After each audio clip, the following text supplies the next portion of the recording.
Welcome back to my channel. আজকে চলে এসেছি একটা ছোট্ট মিনি ব্লগ নিয়ে। আমার বন্ধুর বাড়ির কালী পুজোর কিছু মুহূর্ত আমি আপনাদের সঙ্গে এই ব্লগের মাধ্যমে তুলে ধরলাম। আশা করি পুরোটা দেখবেন এবং আমার সাথে থাকবেন। পায়েস নিয়েছে এক থালা পায়েস আর আমরা অল্প পায়েস, এক থালা পায়েস। আর এ তো তুলতেই পারছে না, বলছে হাতে কিছু উঠছে না। কোথায় উঠছে না? ওইটুকু উঠেছে, এর বেশি উঠছে না।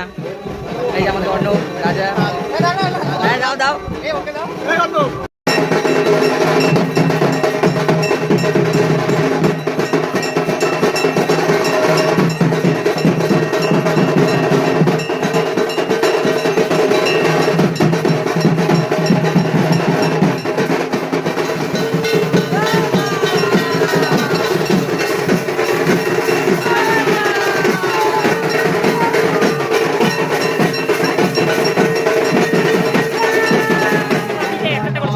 আমরা এখন মায়ের সামনেই বসে আছি একদম। তোমাদের সঙ্গে কিছু বিশেষ লোকদের সঙ্গে পরিচয় করিয়ে দিই। কেমন লাগছে এখানে এসে? খুব ভালো লাগছে। আমার বন্ধু আয়োজিত করা যাকে প্রতি বছরের ন্যায় বহুবার এবং বারংবার বিরাট বড় করে অনুষ্ঠানটা পরিচালিত করছে এবং সাধনা করছে। বাড়ির সবাই মিলে বন্ধুরা মিলে করছে। খুব ভালো লাগছে, ভীষণ খুশি। আমরা এসে পেয়ে আমরা সবাই খুব আগ্রহ, ভীষণ ভালো লাগছে। পুজো এসে খুব এনজয় করছি, খুব মজা করছি। আপনারা সবাই আসবেন পুজোতে। কিছু বলতে পারছেন? আর আমাদের অন্যদের মিষ্টি ভালো লাগছে। প্রতিবারই আসি। এই নিয়ে আমাদের পুজো 8 বছর, আমি 8 বছর ধরে আসছি। আমাদের বড় মার পুজো, এটা আমাদের এই বন্ধু অয়ন করে বিজ্ঞান সমাপ্ত। খুব ভালো লাগছে, খুব ভালো লাগছে। আমরা প্রতি বছর সবাই মিলে আসি, খুব মজা করি, সারা রাত জাগি, হুল্লাহুল্লি করি। আপনারাও আসুন, আরও যেন পুজো বড় হয়। জয় বড় মা।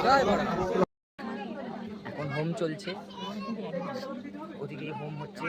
আর আমরা এখন এখানে বসে আছি চশমা টশমা খুলে, কারণ প্রচণ্ড ধোঁয়া, প্রচণ্ড সব কিছু এখানে। আমার সাথে এখানে প্রীতম আছে, আর এই যে ভাই, ছোট ভাই, এই ভাই আর এই ভাই একই দেখতেছে।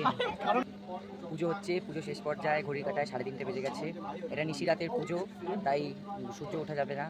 যজ্ঞ শুরু হয়ে মানে শেষ পর্যায়ে যজ্ঞটি পুজো শেষ হবে, ভোর 4টের মধ্যে পুজো শেষ হবে।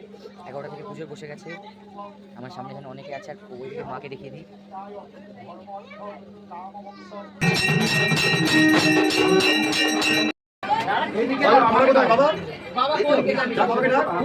মায়ের পুজো এই মাত্র শেষ হলো, এখন ঘড়িকাটায় 4:30 বাজ বেজে গেছে।